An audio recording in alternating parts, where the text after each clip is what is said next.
ಎಲ್ಲ ನೀವು ಸೇರ್ತಿರ್ತಕ್ಕಂಥ ವಿಚಾರ ನೀವು ದಾಖಲೆ ಎಲ್ಲರೂ ಹೇಳಿದರೆ ತಿಳ್ಕೊಂಡಿದ್ದೀರ.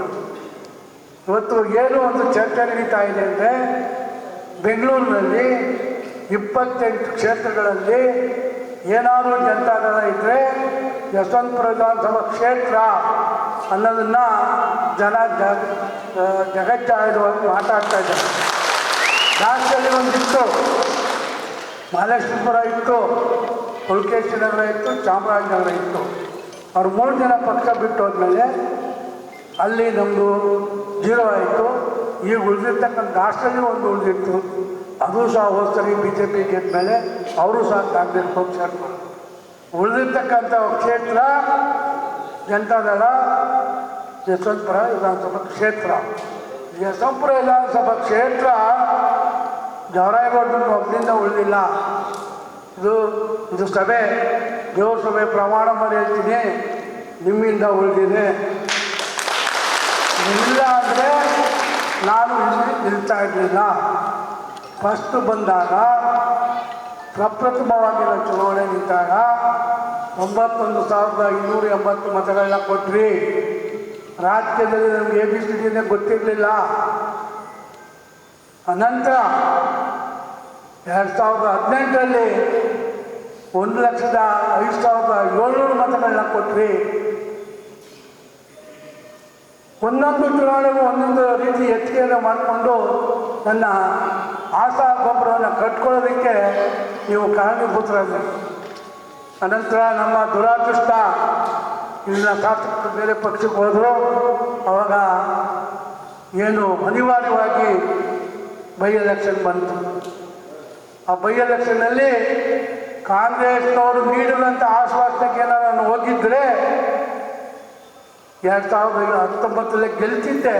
ಒಂದು ವೇಳೆ ಸೋಲಾಗಿದ್ದರೆ 2023ರಲ್ಲಿ ನಾನು ಶಾಸಕರಾಗಿ ಆಗ್ತಿದ್ದೆ. ಆ ಆಸೆಗೆ ನಾನು ಹೋಗಲಿಲ್ಲ. ಸಿದ್ದರಾಮಯ್ಯವ್ರು ಹೇಳಿದ್ರು, ರಮೇಶ್ ಕುಮಾರ್ ಅವರು ಹೇಳಿದ್ರು, DK ಶಿವಕುಮಾರ್ ಡೆಲ್ಲಿಗೆ ಕರ್ಸ್ಕೊಂಡಿದ್ರು, ಸುರೇಶ್ ಅವರು MP ಅವ್ರ ಮನೆಗೆ ಈಗ ನಿಲ್ಲೇಬೇಕು ಅಂತ ಹೇಳಿದ್ರು. ದಿನೇಶ್ ಗುಂಡೂರಾವು ನೀವು ಬಯೋಡೇಟಾ ಬರೀ ಫ್ಯಾಕ್ಟ್ರಿ ತರಿಸ್ಕೊತೀನಿ ಬೇಪಾರಮ್ಮ ಅಂತ ಹೇಳಿದ್ರು. ಕೃಷ್ಣ ಬೈರೇಗೌಡರು, ರಮೇಶ್ ಕುಮಾರ್ ಅವರು ಎಷ್ಟು ಮೀಟಿಂಗ್ ಮಾಡಿದ್ರು. ನಾನು ಬಂದು ಈ ಥರ ಆಪರ್ಚುನಿಟಿ ಇದೆ, ಹೋಗ್ಬೇಕಾ ಏನು ದೇವೇಗೌಡರು ಕೇಳಿದಾಗ ಕಣ್ಣಲ್ಲಿ ನೀರು ಹಾಕ್ಕೊಂಡು ಹೇಳಿದ್ರು, ನೀನು ಹೋಗಬೇಡ, ಈ ಸಂದರ್ಭ ನೀನು ಗೆಲ್ಲುವಂಥ ಸಂದರ್ಭ. ಈಗ ಟಿಕೆಟ್ನ ಯಾರಿಗೋ ಬೇರೆಯವ್ರಿಗೆ ಮಾರಾಟ ಮಾಡಿಕೊಂಡು ಅಂತೇಳಿ ನನಗೆ ಕೆಟ್ಟ ಹೆಸರು ಬರುತ್ತೆ, ಖಂಡಿತ ನಿನ್ನ ಕೈಯಲ್ಲಿ ಕೊಟ್ಟು ನೀನು ಹೋಗ್ಬೇಡಪ್ಪ ಅಂಥೇಳಿ ಅವತ್ತು ರಿಕ್ವೆಸ್ಟ್ ಮಾಡಿದ್ರು. ನಾನು ಹೋಗಕ್ಕೆ ಹೊರಟಿರಲಿಲ್ಲ, ಸತ್ಯ ಹೇಳ್ತಾ ಇದ್ದೀನಿ. ಅವತ್ತು ಅಂದರೆ 23ರಲ್ಲಿ 19ರಲ್ಲಿ ಬೈ ಎಲೆಕ್ಷನ್ ಹೋಗಲೇಬೇಡ ಅಂತ ಯಡಿಯೂರಪ್ಪನವರು ಹೇಳ್ಕೊಳ್ತಿದ್ರು, ಏನು ಬೇಕಾದ್ರೂ ಮಾಡ್ತಿದ್ರು ನಿಮಗೆ, ನಿಲ್ಲಬೇಡಿ ಅಂತೇಳಿ. ನಾನು ಪಕ್ಷದ ಆದೇಶಕ್ಕೆ ತಲೆಬಾಗಿ ನಿಂತು ಸೋತೆ. 2020ರಲ್ಲಿ ಬಂಡೆ ಮಟ್ಟದಲ್ಲಿ ಮೀಟಿಂಗ್ ಮಾಡಿದ್ದೀನಿ, ನಿಮಗೆಲ್ಲ ಗೊತ್ತಿದೆ. ನಾನು ವಿದಾಯ ಭಾಷಣವನ್ನು ಮಾಡಿದೆ. ನಾನು ಖಂಡಿತ ಚುನಾವಣೆ ನಿಲ್ಲಲಿಲ್ಲ, ನನಗೆ MLC ಮಾಡಿ ಅಂತೇಳಿ ಶ್ರೀಕಾಂತ್ ಅವರು, ನನ್ನ ಮಗ ಸಂತೋಷು, ನಾನು ನಾಯನಹಳ್ಳಿ ಬಸ್ ಸ್ಟಾಪಲ್ಲಿ ಗಾಡಿ ಎತ್ಕೊಂಡು ಕುಮಾರನ ಕಾರಣ ಪರ್ಪರಿಯಾಗಿ ಹೇಳ್ಕೊಂಡು ಬಂಡೆ ಮಟ್ಟಕ್ಕೆ ಕರ್ಕೊಂಬಂದು, ಬೇರೆ ಯಾರಿಗಾರು ಅನ್ನೋದು ಮಾಡಿ, ನಾನಂತೂ ನಿಲ್ಲಲಿಲ್ಲ ಅಂತ. ಆಯಿತು ಅಂತೇಳಿ ಸುಮ್ಮನೆ ಬಂದವರು ಏಕಾಏಕಿ ಅನೌನ್ಸ್ ಮಾಡಿಬಿಟ್ರು. ಬರೀ 2 ತಿಂಗಳು ಚುನಾವಣೆ ಹೋಗಿತ್ತು. ಫೆಬ್ರವರಿ 6ಕ್ಕೆ ಅನೌನ್ಸ್ ಮಾಡೋದು, ಮೇನಲ್ಲಿ ಚುನಾವಣೆ 3 ತಿಂಗಳಿತ್ತು. ಅಂಥದ್ರಲ್ಲೂ ಚುನಾವಣೆಯನ್ನು ಎದುರಿಸ್ತದೆ. 1,54,030 ಮತಗಳನ್ನ ಪುಣ್ಯಾತ್ಮರು ನೀವು ಕೊಡಿಸಿದ್ರಿ. ಆದರೆ 70,000-8,000 ಓಟ್ ಬೇಕಾಗಿತ್ತು. ನಮಗೆ ಅವತ್ತು ಆರ್ಥಿಕ ಪರಿಸ್ಥಿತಿನೂ ಕೆಟ್ಟಿತ್ತು. ಎಲ್ಲ 17 ಪಂಚಾಯತಿ 17 BJP ತೆಕ್ಕೆಯಲ್ಲಿ ಇದ್ದಂಥ ಪಂಚಾಯತಿಗಳು, ಅದರಲ್ಲಿ 14 ಪಂಚಾಯತಿಗಳು, ಅದರಲ್ಲಿರ್ತಕ್ಕಂಥ ನನ್ನ ಮುಖಂಡರು ಲೀಡರ್ಗಳು ದುಡಿದು ನಾವೇನು ಅಲ್ಪ ಸ್ವಲ್ಪ ಚುನಾವಣೆ ಸಹಾಯ ಮಾಡ್ತಾಯಿದ್ರು, ಅವ್ರ ಕೈಗೂ ಸ್ವಲ್ಪ ಹಾಕ್ಕೊಂಡು ಚುನಾವಣೆಯನ್ನು ಮಾಡಿ 14 ಪಂಚಾಯತಿನಲ್ಲಿ JDS ಇಲ್ಲದೆ, ಪಂಚಾಯತ್ಗಳ ಅಧ್ಯಕ್ಷ ಇಲ್ಲದೇ ಇದ್ದರು ನನಗೆ ಲೀಡನ್ನು ತಂದುಕೊಟ್ಟಂಥ ಪುಣ್ಯಾತ್ಮರು ನೀವು. ಇದಕ್ಕೆ ನಾನು ಈ ಚುನಾವಣೆ ಮಾಡೋಕ್ಕೆ ಇಂಟ್ರೆಸ್ಟ್ ಬರ್ತಾಯಿದ್ದೆ. ಈಗ ನಮ್ಮೆಲ್ಲ ಸ್ನೇಹಿತರು ಹೇಳ್ತಾವೆ 2 ತಿಂಗಳಿಗೆ 1 ತಿಂಗಳಿಗೆ ಮೀಟಿಂಗ್ ಕರಿಬೇಕು ಅಂತ. ಸಮಸ್ಯೆ ಏನಾಗಿದೆ ಅಂದರೆ ಮೀಟಿಂಗ್ ಕರಿಬೋದು, ಮೀಟಿಂಗ್ ಕರೆದಾಗ ಅವ್ರು ಹೇಳ್ತಕ್ಕಂಥ ಸಮಸ್ಯೆಗಳನ್ನ ಆಲಿಸಿ ನಾನು ಪರಿಹಾರ ಮಾಡೋಕ್ಕೆ ನಮ್ಮಲ್ಲಿ ಏನಾದರೂ ಇರಬೇಕಲ್ಲ ಶಕ್ತಿ.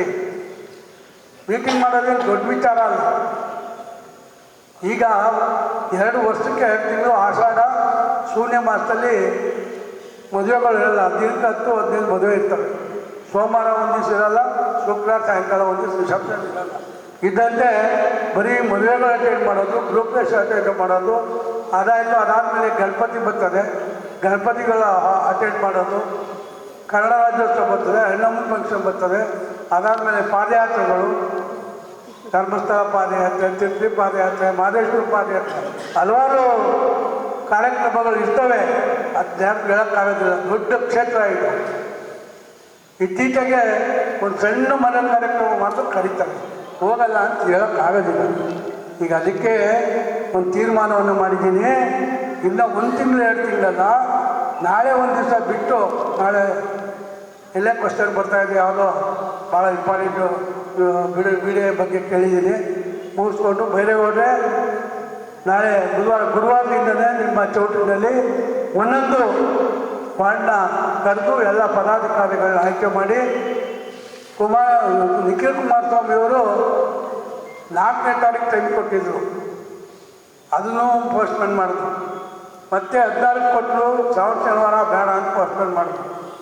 23ಕ್ಕೆ ಕೊಟ್ಟರು, ಹಬ್ಬ ಹಿಂದೆ ಮುಂದೆ ತೊಂದರೆ ಆಗ್ತಿದ್ದ, ಅದಕ್ಕೆ ಪೋಸ್ಟ್ಪೋನ್ ಮಾಡಿದ್ರು. 31ಕ್ಕೆ ಕೊಟ್ಟಿದ್ರು, 31ಕ್ಕೆ ಪಾಂಡುಪುರ ಪುಟ್ಟರಾಗಿ ನನಗೆ ಬೇಕು ಅಂತ ಆಟ ಇಟ್ಟವರಾಗ ಏನು ಮಾಡಲಿ ಅಂತ ಮಧ್ಯಾಹ್ನ ಫೋನ್ ಮಾಡಿದ್ರು. ಶನಿವಾರ ಮಾಡಿಬಿಡಿ ಅಂದರು. ಶನಿವಾರ ಮಾಡೋಕ್ಕಾಗಲ್ಲ, ಜನ ಬರೋದಿಲ್ಲ, ನೀವು ದಯಮಾಡಿ ನನಗೆ ಇನ್ನೊಂದು ಟೈಮ್ ಕೊಡಿ ಅಂದರೆ ಸೆಪ್ಟೆಂಬರ್ 7ಕ್ಕೆ ನಿಗದಿ ಆಗಿದೆ. ಅವರ ಭರವಸೆ ಏನು? ಬೆಂಗಳೂರು 28 ಕ್ಷೇತ್ರಕ್ಕಿಂತ ಅದ್ಭುತವಾಗಿ ಕಾರ್ಯಕ್ರಮ ಆಗ್ತದೆ ಯಶವಂತಪುರ ಕ್ಷೇತ್ರದಲ್ಲಿ. ಅಷ್ಟ ಕಾರ್ಯಕರ್ತರು ಮುಖಂಡರಿದ್ದಾರೆ. ಮೆಂಬರ್ಶಿಪ್ಪು ಬೆಂಗಳೂರು ಎಲ್ಲ ವಿಧಾನಸಭಾ ಕ್ಷೇತ್ರಕ್ಕಿಂತ ಜಾಸ್ತಿ ಆಗ್ತದೆ. ನಾವು ಸಹ ಅದರಲ್ಲಿ ಭಾಗವಹಿಸಿದ್ರೆ ಒಂದು ಹೆಸರು ಬರುತ್ತೆ ಅಂತೇಳಿ ಅವರು ಕುಮಾರಣ್ಣವ್ರ ಮನೆ ಹೋದಾಗಲೂ ಅದೇ, ಅದು ನಿಂದೆ ಒಂದು ಶಕ್ತಿ ನಾನು ಮಾಡಬೇಕು, ಇದನ್ನ ನನ್ನ ಶಕ್ತಿ ಇಲ್ಲ, ಕಾರ್ಯಕರ್ತರ ಮುಖಂಡರು ತೀರ್ಮಾನ ತಗೋತೀನಿ, ಆದರೆ ಮಾಡ್ತೀನಿ, ಎಫೆಕ್ಟ್ ಆಗೋ ರೀತಿಯಲ್ಲಿ ಮಾಡ್ತೀನಿ. ಅದೇ ನಿಖಿಲು ಕರೆಕ್ಟ್ ಟೈಮ್ಗೆ ಬಂದು ಸಹಕಾರ ಮಾಡ್ತಾಯಿದ್ದಾರೆ. ನೀವು ಫಸ್ಟು ಆರೋಗ್ಯವನ್ನು ಸುಧಾರಿಸ್ಕೊಳ್ಳಿ, ಉಳಿದದ್ದನ್ನು ನಾವು ಮಾಡ್ತೀವಿ ಅಂತ ಇನ್ನೊಂದು ವಿಚಾರವನ್ನು ಚರ್ಚೆ ಮಾಡಿದೆ.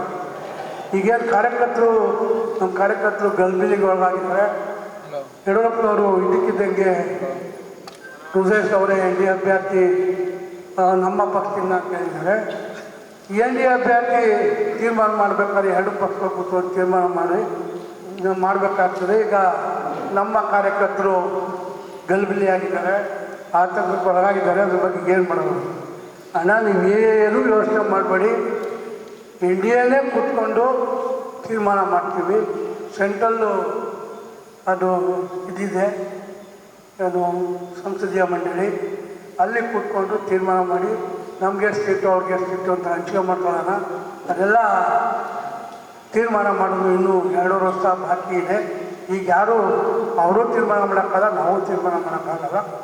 ಅದರಿಂದ ನೀವು ಯಾರು ನಮ್ಮ ಕಾರ್ಯಕರ್ತರಿಗೆ ಒಂದು ಧೈರ್ಯ ಹೇಳಿ, ಇದು 2 ವರ್ಷದ ನಂತರ ತೀರ್ಮಾನ ಆಗ್ತಕ್ಕಂಥದ್ದು. ಅಲ್ಲಿವರೆಗೂ ಯಾರು ಏನು ಹೇಳಿದ್ರು ಅದು ಲೆಕ್ಕಕ್ಕೆ ಬರೋದಿಲ್ಲ. ನಾನು ಸಹ ನಿನ್ನೆ ಕ್ಯಾಂಡಿಡೇಟ್ ಅಂತ ಹೇಳಿದ್ರೆ ನಾನೇನು ಅದು ಲೆಕ್ಕಕ್ಕೆ ಬರೋದಿಲ್ಲ, ಅವತ್ತು ತೀರ್ಮಾನ ಮಾಡ್ಕೊಳ್ಳೋಣ ಅಂತ ಹೇಳಿದ್ದಾರೆ. ಆದರೆ ಯಡಿಯೂರಪ್ಪನವರು BJP ಪಕ್ಷದ ಪರಮೋಚ್ಚ ನಾಯಕರು, ಪ್ರಶ್ನಾತೀತ ನಾಯಕರು, ಹಿರಿಯರು. ಅವರು ರುದ್ರೇಶ, ನಾನು ಹಿಂಗೆ ದೇವೇಗೌಡರಿಗೆ ಒಂದು 10 ಪುತ್ರ ಥರ ಇದ್ದೀನೋ ಅದೇ ರೀತಿ ರುದ್ರೇಶ್ ಸಹ ಯಡಿಯೂರಪ್ಪನವರಿಗೆ ಅವ್ರ ಫ್ಯಾಮಿಲಿಯಲ್ಲಿ ಅವರು ಒಂದು ಮನೆ ಮಗನ ಥರ ಇದ್ದಾರೆ. ಅವರ ಸಂತೋಷಕ್ಕೆ ಅವ್ರ ಹುಟ್ಟುಹಬ್ಬದಲ್ಲಿ ಏನೋ ಒಂದು ಹಾರೈಸಿರ್ಬೋದು. ಅದನ್ನು ತಪ್ಪಾಗಿ ತಿಳ್ಕೊಳ್ತೀರ.